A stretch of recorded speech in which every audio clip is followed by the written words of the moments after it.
करवा लोगे तो आपके जो दामाद साहब हैं नींद वाले बाबा श्रृंगी ऋषि, वो किस दिन काम आएंगे।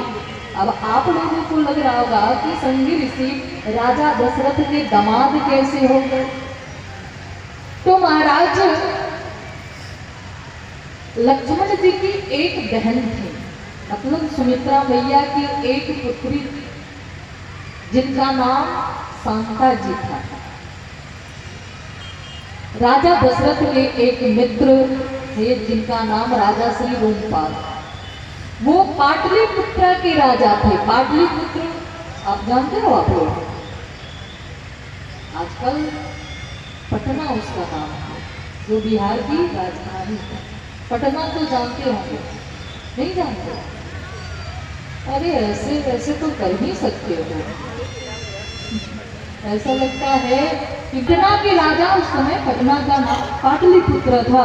पाटलिपुत्र के राजा राजा श्री रोमपाल जी हुए।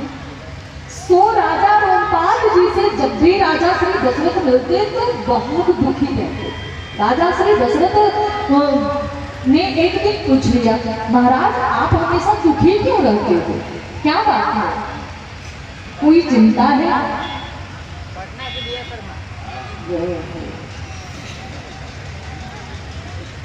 महाराज कहते हैं, महाराज क्या है ना, मेरे यहाँ कोई संतान नहीं है, इसलिए मैं दुखी रहता हूँ।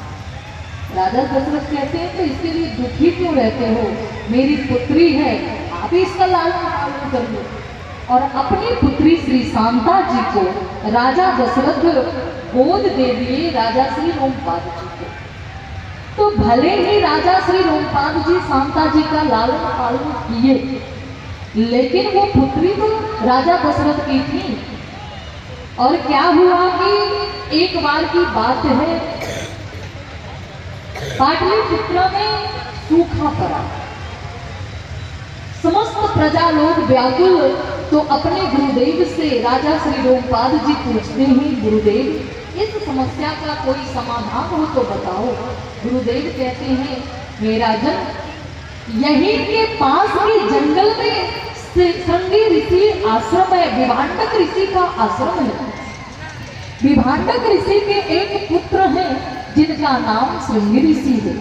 उनके चरण में ऐसे मंगल रेखा है कि वो जहां भी अपने चरण को रख दें, अपने पैर रख दें, वहां सूखा नहीं रहता, वहां धन धान भर जाता है, बारिश होने लगती है, पानी पड़ने लगता है।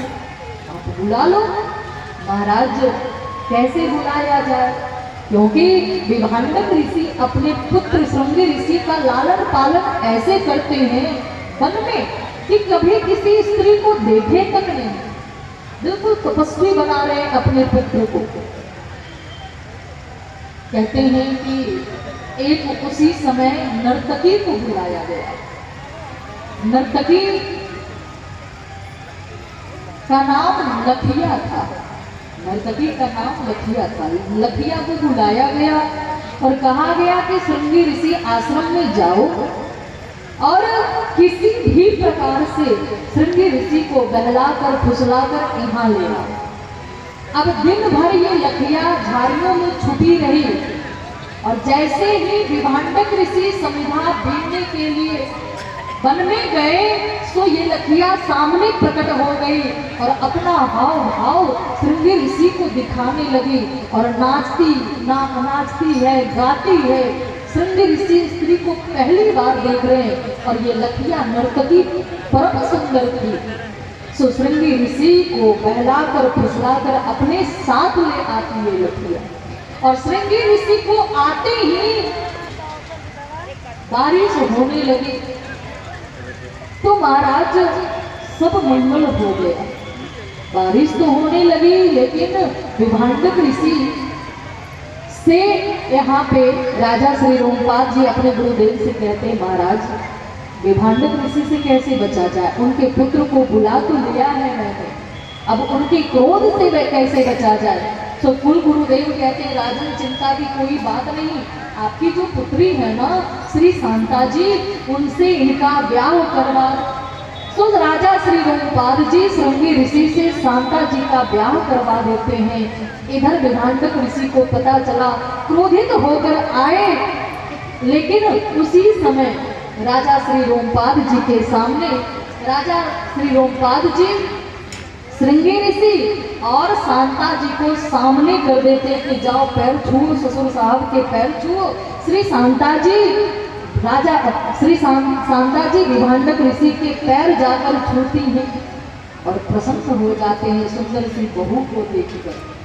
तो इस नाते से क्योंकि शांता जी राजा दशरथ की बेटी थी ना, राजा दशरथ की बेटी थी ना, भले ही लालन पालन कौन किए, राजा श्री रोमपाद के किए, लेकिन बेटी तो वो राजा दशरथ की थी। तो इस नाते से शांता जी का ब्याह श्रृंगी ऋषि से हुआ। इस नाते से श्रृंगी ऋषि राजा दशरथ की कौन हुआ, कौन हुआ? नहीं समझ में आया, कथाई समझ में नहीं आई क्या? वही श्रृंगी ऋषि को बुलाया गया। श्रृंगी ऋषि वशिष्ठ बुलावा, पुत्र काम शुभ यज्ञ करावा।